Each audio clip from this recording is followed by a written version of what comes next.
Welcome back to another Wednesday on the Pagan Perspective.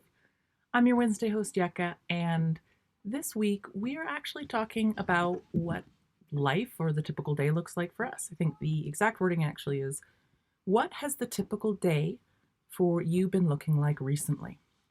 So if anyone is watching this in the future, right now is about 2 months in to what will probably be the first wave of the coronavirus. And I am in New Mexico, where as a state, we're very proactive about shutting things down right away, right at the beginning.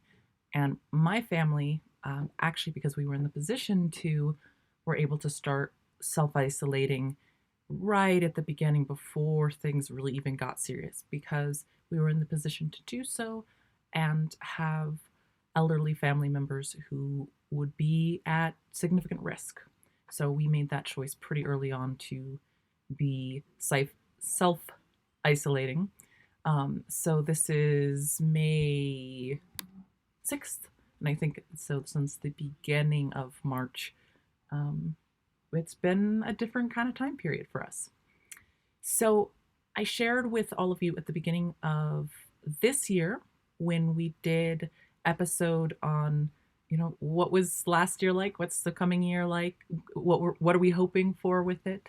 And I shared with you that at the end of last year, our family had a pretty big change happen in that we both lost our primary source of income and took that moment to really evaluate what kind of life we wanted to really be living, right? We'd always been talking about that, but what do we really want to be doing with our lives? And how do we make that happen? So we started pushing to really up the work that both of us did independently. Both had independent jobs. I have had an ecology business as a consultant for many years, and so getting back into that. My partner has been doing online DMing, and then I also started teaching. I started teaching online, and that suddenly came into great demand in the last few months. So I'd gotten to get my feet under me before all the school closures, but so I was working mostly with homeschoolers at the time, but now I'm working with students who still homeschoolers, a lot of unschoolers, but now a lot of families that are coming from the school systems as well. And life has been pretty darn busy because of that. So I filmed in this room in my little studio here to show you, because this is where I spend a lot of time. So I'm working independently from home or from this little studio. So let me show you what this is actually. So this is my little setup. This is my little desk here with my gloves, some textbooks, and my falling apart lawn chair is my seat. I actually will often set a box up here and use it as a standing desk, probably about a third or half of the time. But what this space actually is, let me see if I can turn you around without actually making you dizzy. This is actually a little greenhouse. Something I built when I was a teenager. I think I was 16, 17. It must have been 17 when I built it.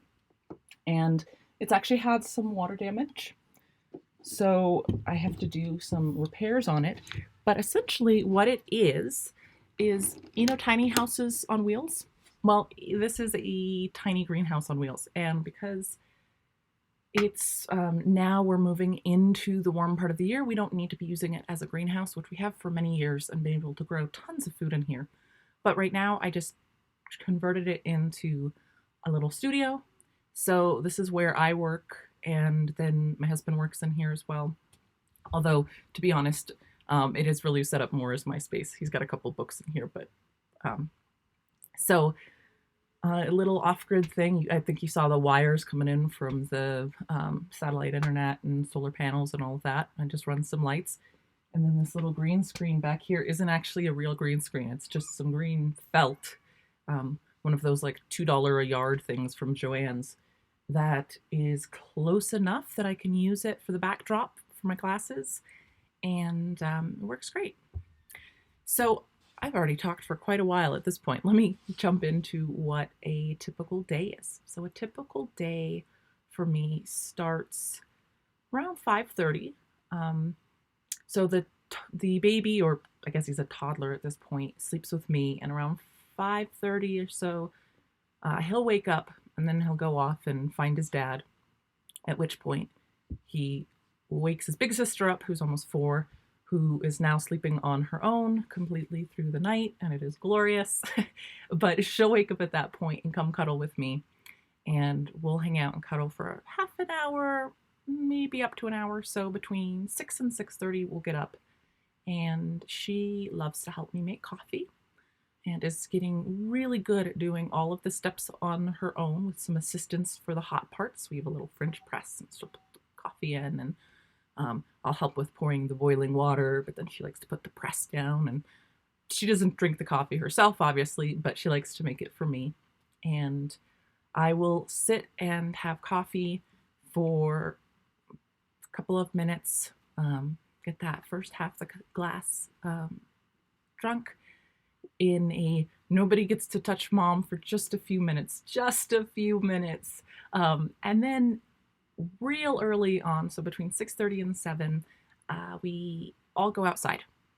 So we get the kids, and we don't really bother getting everybody's hair brushed and shoes on or anything like that. We just go outside for at least 5 minutes, 5, maybe even 10 minutes. And this is what we call sun time. We make sure to get outside every single day in the sun and just breathe in, welcome the day. I will do a small private just grounding moment and kind of talk through with the kids about they're starting to develop a little bit. Well, the older one is the 1.5-year-old, not so much, but he's around it. The almost 4-year-old, yes, she's getting exposed to just some breathing techniques and some imagery. Okay, the camera cut out, so I'm not sure exactly where, but I was talking about sun time and having the children do a little bit of sun time.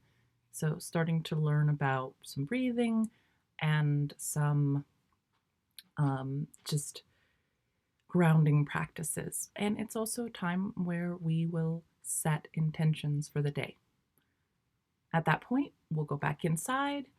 We'll probably start making breakfast.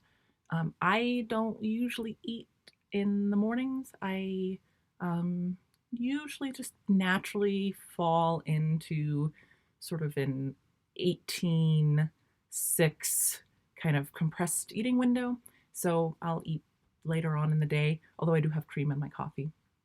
And so we'll start making breakfast for the kids and getting them ready, getting them teeth brushed, dressed, all of that. And then this is where it really depends on the rest of the day. If I am working, which I work 4 days out of the week, then I come out here and I have my first class starting at 8 a.m. and I work every single hour on the hour until either 3 or 4 o'clock. I don't take a lunch break or anything like that. My classes go 45, 50 minutes, so I've got 10 minutes between each class. So I might get up and get a new cup of coffee or some tea. I'll do some stretching, walk around, that sort of thing. But basically, I'm working straight through that. And then 3 nights out of the week, I teach classes for folks who are in Australia and Asia. And so those classes for me go from 7 p.m. to just before 10 p.m. At which point I get out. So I get out at 9:50 and I pretty much am asleep in bed by 10. The sleep is something that we are real serious about. That's something that we have greatly lacked over the past 4.5 years having little folks, but it makes the biggest difference in our in our lives to really work on that sleep hygiene. So the phone is off. In fact, I bought an old style alarm clock so that I don't have this by my bed and I can't be looking at it constantly. It does not come to bed with me. We're real big about having red lights if we have any artificial lights, the blue blockers on our screens, all that stuff. So I am up in bed pretty much asleep so that I can get that 8 hours in that I really, really need. And without it, I totally fall apart. The nights that I don't, though that I don't work, those nights the kids are usually going to bed between 8 and 9, and I will step outside with them at that before bedtime, and we do the same thing. Instead of doing sun time, we do star time, and we will do grounding and just observe and take in the night.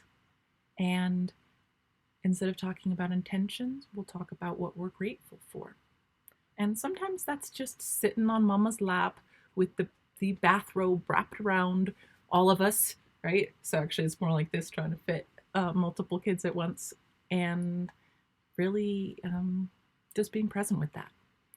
The days that I am not teaching, I still have to come in and build my classes and do all of that stuff because I'm not working with pre-built curriculum. Everything is what I design. So I'll come out and work. But my husband, he runs usually about 3 games a week, although would love more folks if folks are looking for a professional paid DM. And so when I'm not working, I'm taking care of the kids, and kids are more than a full-time job for taking care of. So we will spend a lot of time outdoors. So I mentioned that we come back in, get everybody dressed, all of that. And then usually we'll spend the rest of the morning outside in the garden, being around. If my partner's not working, then one of us will be inside cleaning with the other one taking care of the kids outside, working in the garden. So we try and get at least 3 hours of the kids outside every day. So this year we're doing something called the 1000 Hours Outside Challenge, which is really awesome. I'll put a link to it in the description, actually. And it's just the idea of saying, hey, can you it's for kids, but I think it's fantastic for anyone. Like, even if you don't have kids or you're not a kid yourself, trying to get more time outdoors is so incredible. And I think as pagans, really, really important for everybody, but really important for us. As if one considers oneself to be earth-based, just get in the sun, getting some dirt under your fingernails, really important. Bring the kids in, usually nap time, more cleaning because there's always cleaning, and afternoons we'll often be doing kind of more encouraging, more independent sorts of play. In the evening, we usually put some sort of documentary on, though we are not anti-screen. We quite love screens in general, so the kids do have their things that they like. Lots of Octonauts. True in the Rainbow Kingdom is very popular right now. And, we'll have just spending time together, drawing, all of that stuff.